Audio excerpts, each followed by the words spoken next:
A drunken man laughed at a royal guard's medals, calling them fake. But the moment he reached for them, the guard's swift reaction stunned the entire crowd. What happened next left everyone speechless. Before we continue, tell us where you're watching from in the comments. And don't forget to subscribe, because tomorrow at the same time, we'll bring you another incredible royal guard story you won't want to miss. The summer sun blazed over Buckingham Palace, where tourists eagerly took pictures of the famous red uniformed guards. Among them stood Sergeant Craig Wilson, his medals gleaming, awarded not for show, but for courage in battle. Wilson had served in both Iraq and Afghanistan. He had seen the horrors of war, lost comrades, and made split-second decisions that meant life or death. But standing here, in the heart of London, his greatest battle wasn't fought with bullets, it was fought with discipline. Then came trouble. "Look at this guy," a voice sneered.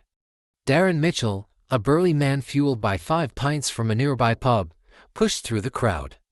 Dressed up like a toy soldier. "Nice hat, mate." "Does it come with a matching handbag?" His friends laughed. Wilson remained still, his training kicking in. He had faced real enemies before. This was nothing. Darren pointed at Wilson's medals. "These fake too. Costume jewelry from the gift shop." His voice grew louder. "Bet he's never seen real action." Wilson's mind flashed to Afghanistan, the ambush, the bullets, the wounded comrades, but his face showed nothing. Darren stepped closer, now inches away. "What are these even for?" "Best dressed at a palace costume party." The crowd shifted uncomfortably. Some parents pulled their kids away. A few tourists murmured in disapproval, but no one stopped him. Then Darren made a mistake. "I'll bet 50 quid these medals are fake," he announced. No one responded. Emboldened, he smirked. "Guess I'll have to check myself." The atmosphere tensed. Tourists held their breath. A woman lowered her camera. A father shielded his son. Everyone knew Darren had crossed the line.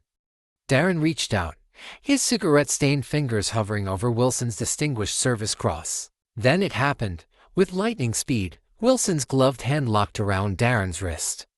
The grip was firm, controlled the soldier's precision. The once smirking man froze, his bravado replaced with shock. Wilson finally spoke, his voice calm but commanding. "Remove your hand." The crowd gasped. The guard, who had stood silently through all the mockery, had just broken his ceremonial stance. But not without reason. Darren stammered, "I was just..." "You were just attempting to touch decorations awarded for combat valor," Wilson cut in. His voice, steady as steel, carried across the courtyard. "Medals earned in blood and fire, not bought as souvenirs." The tourists now looked at Wilson with new eyes, not just as a guard, but as a soldier. A warrior. Darren's friends backed away. The man who had been filming lowered his phone. The joke wasn't funny anymore. Wilson released Darren's wrist. The man stumbled back, rubbing his arm. His once confident smirk was gone. He knew he had lost, not in a fight, but in the weight of truth. Wilson's voice softened, but his words hit just as hard. "These medals aren't for show. They represent choices made under fire. They remind us of comrades who didn't come home." Silence hung heavy. Even the distant city noise seemed to fade.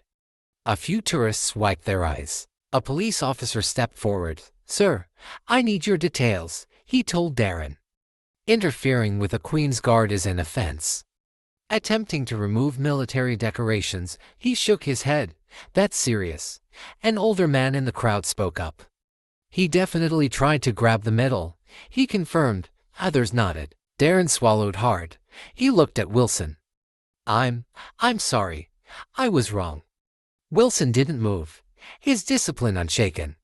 But those watching closely might have noticed the smallest nod and unspoken acknowledgement. As Darren was led away, the crowd dispersed, but something had changed. Parents explained to their children the meaning of those medals. Tourists no longer saw just a guard, but a soldier who had earned his place. Sergeant Craig Wilson was more than a ceremonial figure. He had spent months under enemy fire. He had carried wounded comrades to safety. He had risked everything for his country. Many don't realize that the Queen's Guard isn't just for show. They are active duty soldiers, trained for combat. They've seen war. They've lost brothers in arms. The uniform isn't just a costume, it's a symbol of service and sacrifice. Darren had assumed Wilson was just a mannequin in a costume, but the reality was far different. Wilson's medals represented blood, sweat, and tears.